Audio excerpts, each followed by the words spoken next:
Subscribe कीजिए industrial instrumentation professional channel को latest instrumentation free में सीखने के लिए। बेल आइकन को प्रेस कीजिए इंस्ट्रूमेंटेशन की इंफॉर्मेटिव वीडियो सबसे पहले पाने के लिए।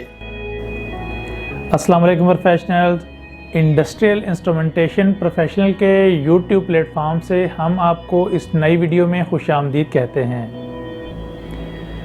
ऑरिफिस प्लेट एक ऐसी डिवाइस को कहते हैं जिसे हम पाइपलाइन में लगाकर डिफरेंशियल प्रेशर क्रिएट करने के लिए इस्तेमाल करते हैं और ये डिफरेंशियल प्रेशर हम ट्रांसमीटर को देते हैं, जहां स्क्वायर रूट फार्मूला लगाकर हम फ्लो मालूम करते हैं। एक बात याद रहे कि ऑरिफिस को हम प्लेट में वॉल्यूमेट्रिक फ्लो रेट की पैमाइश के लिए इस्तेमाल करते हैं।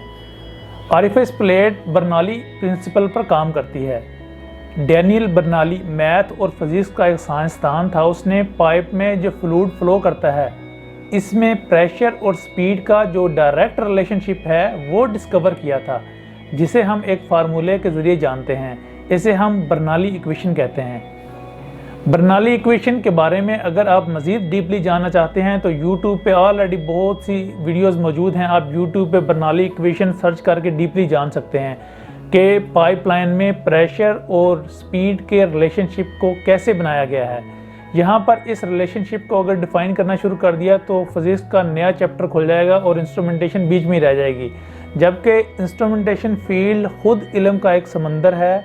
हमारा फोकस इंस्ट्रूमेंटेशन पे ही रहे तो ज़्यादा अच्छा है। बस इस फार्मूले की थोड़ी बहुत हाव नाव हो तो भी चलेगा। बर्नौली इक्वेशन के मुताबिक ऑरिफिस प्लेट के ऊपर प्रेशर ड्रॉप ऑरिफिस प्लेट से गुजरने वाले वॉल्यूमेट्रिक फ्लो रेट के डायरेक्टली प्रोपोर्शनल है। यानी जितना फ्लो ज़्यादा होगा ऑरिफिस में से, उतना ऑरिफिस के अक्रॉस प्रेशर ड्रॉप ज़्यादा होगा। रिस्ट्रिक्शन ऑरिफिस भी इसी असूल पे काम करती है, लेकिन ऑरिफिस और रिस्ट्रिक्शन ऑरिफिस की एप्लीकेशंस डिफरेंट होती हैं, यानी इनके इस्तेमाल करने का मकसद मुख्तलिफ होता है। रिस्ट्रिक्शन ऑरिफिस के ज़रिए फ्लूइड वेलोसिटी को इंक्रीज़ करके पाइप में से प्रेशर को कम करने के लिए इस्तेमाल किया जाता है। दोबारा सुनें, रिस्ट्रिक्शन ऑरिफिस के ज़रिए फ्लूइड वेलोसिटी को इंक्रीज़ करके पाइप में से प्रेशर को कम करने के लिए इस्तेमाल किया जाता है। रिस्ट्रिक्शन ऑरिफिस और ऑरिफिस प्लेट बनावट में एक जैसी हैं और दोनों बर्नौली इक्वेशन पे काम करती हैं। दूसरे लफ्ज़ों में आरओ यानी रिस्ट्रिक्शन ऑरिफिस और ऑरिफिस प्लेट में ये फ़र्क है कि आरओ से हम डीपी नहीं लेते, जबकि ऑरिफिस प्लेट से हम डीपी की मेजरमेंट कर रहे होते हैं। ऑरिफिस प्लेट की थिकनेस 3 से 12 mm तक हो सकती है। ये पाइपलाइन के साइज़ और ऑरिफिस के अक्रॉस बनने वाले डिफरेंशियल प्रेशर पर डिपेंड कर रहा होता है। जितना बड़ा पाइप होगा उतनी बड़ी ऑरिफिस प्लेट होगी। जितनी बड़ी ऑरिफिस प्लेट होगी तो इसकी थिकनेस भी इतनी ज़्यादा होती जाएगी। इस बात की बेटर अंडरस्टैंडिंग के लिए इस टेबल को देखें। ये ऑरिफिस की थिकनेस का स्टैंडर्ड है। इस टेबल के 2 मेन कॉलम हैं और दूसरे कॉलम के 3 सब कॉलम हैं। पहले कॉलम में पाइप का डायामीटर लिखा हुआ है और दूसरे कॉलम में डिफरेंशियल प्रेशर के लिहाज से स्टैंडर्ड प्लेट थिकनेस लिखी हुई है। इस टेबल के सब कॉलम इसलिए बनाए गए हैं कि अगर पाइप का डायामीटर सेम रहे लेकिन डीपी चेंज हो तो भी थिकनेस चेंज हो जाती है। मसलन पहले कॉलम की दूसरी रो में देखें तो जिसमें है कि अगर पाइप का डायामीटर 200 मिलीमीटर से 250 मिलीमीटर हो तो यानी 8 इंच से 10 इंच के दरमियान पाइप का साइज़ हो और वहाँ डिफरेंशियल प्रेशर 250 मिली बार हो तो ऑरिफिस प्लेट की थिकनेस या मोटाई जो है वो 3 मिलीमीटर होगी। अब इससे आगे वाले सब कॉलम को देखें कि पाइप का साइज़ सेम रहे और डीपी 251 से 500 तक हो तो भी थिकनेस 3 मिलीमीटर रहेगी। आधे बार से कोई फ़र्क नहीं पड़ने वाला। लेकिन अगर आप तीसरे सब कॉलम में देखें तो यहाँ पर हम देखते हैं कि पाइप के सेम साइज़ के साथ अगर डीपी 501 से 2500 मिली बार तक हो तो यहाँ ऑरिफिस प्लेट की थिकनेस 6 मिली बार हो जाएगी। इससे ऊपर वाली रो में 3 मिली बार इसलिए है कि यहाँ पाइप का साइज़ सिर्फ 4 इंच है। इससे नीचे वाली रो में 10 और 12 मिलीमीटर थिकनेस इसलिए है कि पाइप का साइज़ इंक्रीज़ हो रहा है। मुझे उम्मीद है कि इस टेबल की आपको अच्छी तरह समझ आ गई होगी।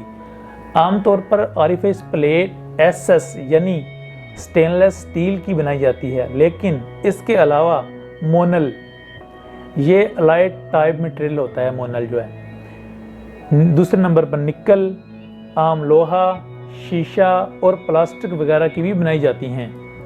ये प्रोसेस कंडीशन पे डिपेंड कर रहा होता है। प्रोसेस कंडीशन से मुराद वहाँ का प्रेशर, वहाँ से गुजरने वाला मटेरियल कैसा है, एक्सेट्रा। आरिफाइस प्लेट पाइप के अंदर वर्टिकल लगाई जाती है, यानी पाइप और आरिफाइस आपस में 90 डिग्री का एंगल बनाते हैं। पाइप का इंटरनल डाया कैपिटल डी से और आरिफाइस प्लेट के होल को स्मॉल डी से ज़ाहिर किया जाता है।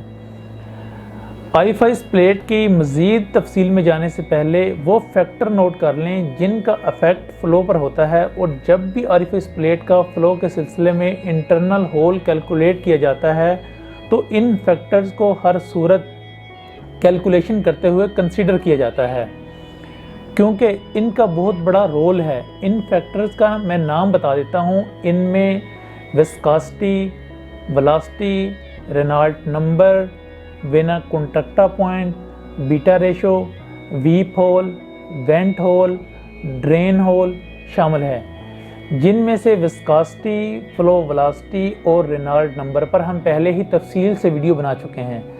आरिफाइस प्लेट के सेकंड पार्ट में हम vena contracta point, beta ratio, weep hole, vent hole, drain hole की वजाहत करेंगे।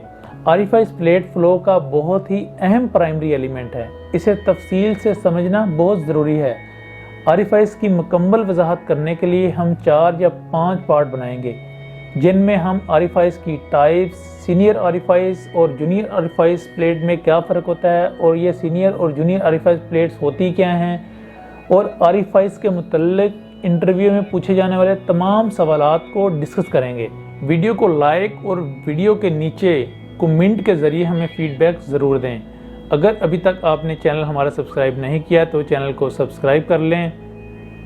Take care, good bye.